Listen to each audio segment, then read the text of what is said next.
ETF 정책이 나왔고 주가가 움직이지 않았어요. 그 이야기는 뭐다? 시장이 이거를 보고 개인의 접근성을 좀 차단한다라는 의미로 여러 가지를 정책을 이야기하긴 했지만 좋게 보지는 않는 것 같아요. 오히려 F4 이야기가 나오고 정책이 나올 것이다 했을 때는 좀 기대를 했는데 정책이 나오고 나서는 시장이 반응이 딱히 있지는 않았습니다. 그거를 봤을 때는 그렇게 바뀌지 않을 거라고 생각을 하는 건지 어쨌든 어떤 내용이 나왔는지 한번 볼게요. 일단 제가 자세하게 이야기 드리기에는 너무나 많은 세부적인 내용들이 있기는 한데 전체적으로 한번 보면 기본 예탁금이 3천만 원으로 상향된다. 라는 부분, 그리고 신규 투자자, 기존 투자자의 추가 매수 시에도 이 부분은 적용이 된다라고 이야기가 나왔고요.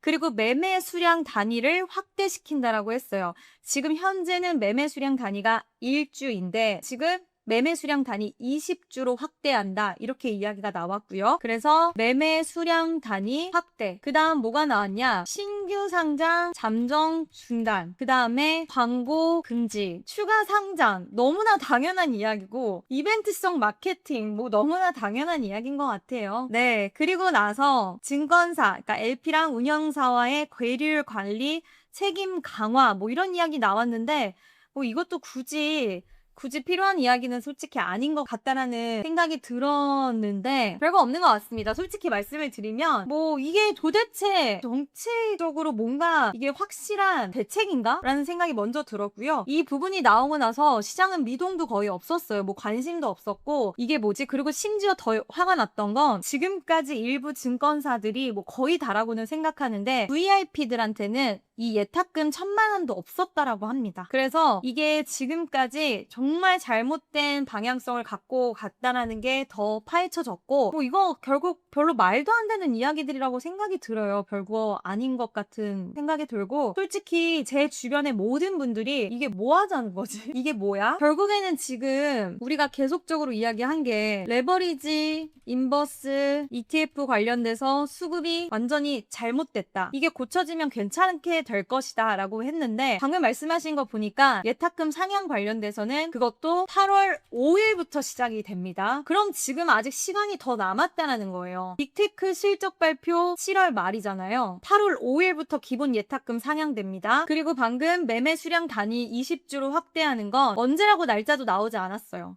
11월께 이렇게 나왔어요. 그래서 이것은 제가 봤을 때 지금 당장은 그럼 이 수급 고임을 어떻게 해결한다라는 것이며 심지어 지금 당장 실행하는 것도 아니고 이거를 지금 뭐를 얘기하는 거지? 라는 생각이 많이 들었는데 이거 지금 대책이라고 내놓은 건가? 당장 시작되는 것도 아니네? 이런 생각이 가장 먼저 들었고요. 늘어놓은 얘기는 정말 많이 있습니다. 문제는 이게 수급 고임을 해결할 수 있을까라는 생각도 많이 들었고 모르는 것 같아요. 이 시장에 뭐가 문제인지를 잘 모르는 것 같고 지켜는 봐야 되겠지만 당장 실행되는 게 아닙니다. 그래서 당장 실행되는 게 아니라서 아직까지는 이 부분에 있어서 수급 고임 현상은 쉽게 해결될 수는 없을 것이다. 이게 좀 골자일 것 같아요. 그래서 어쨌든 제일 중요한 7월 달에 빅 이벤트들이 다 포진이 되어 있는데 그때도 이게 아직까지도 지금 이 현 상태가 유지되는 상황이기 때문에 과연 수급적으로 걱정이 많이 됩니다. 외국인들이 어떻게 판단할까요? 외국인들은 레버리지 ETF에 대해서 상당히 회의적인 시각을 내놓고 있고요. 사실 제 개인적인 생각은 외인들의 시각이 뭐 미국도 그렇다고는 하지만 굉장히 부정적으로 나오고 있잖아요. 이런 부정적으로 나온 시선들이 결국에는 개인 투자자들의 수급이 시장을 떠날 때까지 기다린다라는 의미로 들리기도 해요. 잘못됐다라고 꼬집고 있잖아요. 근데 여기에 지금 외국인도 많이 거래를 하긴 하지만 기관과 그들과는 또 다르게 개인들이 좀 더 투기성의 이런 움직임들을 보여주고 있다 보니까 그들이 내놓는 우리나라 레버리지에 대한 굉장히 회의적인 시각들은 결국 우리나라 시장이 지금 건전하지 못하게 흘러가고 있다는 뜻을 이야기하고 이 부분이 어느 정도 해결이 됐을 때 우리나라 증시를 매력적으로 볼 것이다라고 이야기를 할 수 있는 거잖아요. 그래서 상당히 좀 불편한 이야기가 많이 나오지 않았나. 애초에 나오지 않았어야 되는 상품인 것 같아요. 시장이 이렇게 활성화되지 않고 반도체 쪽으로의 수급 쏠림 현상이 나오는 시기가 아니었을 때 정말 새로운 자금을 주식시장으로 불러일으키기 위해서 이 상품을 만들었다. 그리고 당장은 인기가 없지만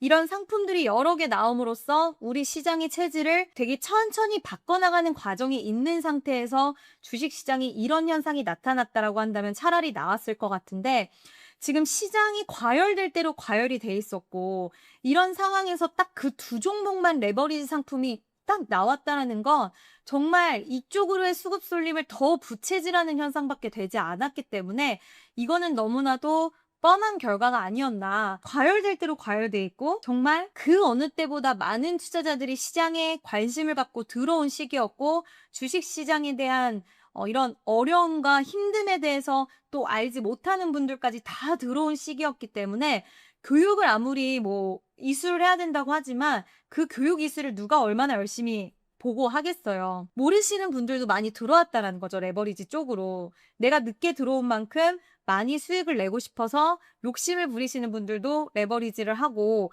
이렇게 했을 텐데, 그 시기적인 부분들이 정말 해외로 나가는 자금들을 막고 싶었고 우리나라를 다른 선진국들과 비슷하게 상품화시켜서 가는 거를 지향했다라고 한다면 시기가 너무나도 좀 아쉬웠다. 너무나도 이미 주가가 많이 올라온 그런 상황 속에서, 너무 많이 올라온 상황 속에서 이렇게 했다라는 것은 저는 정말 아쉬웠던 것 같아요.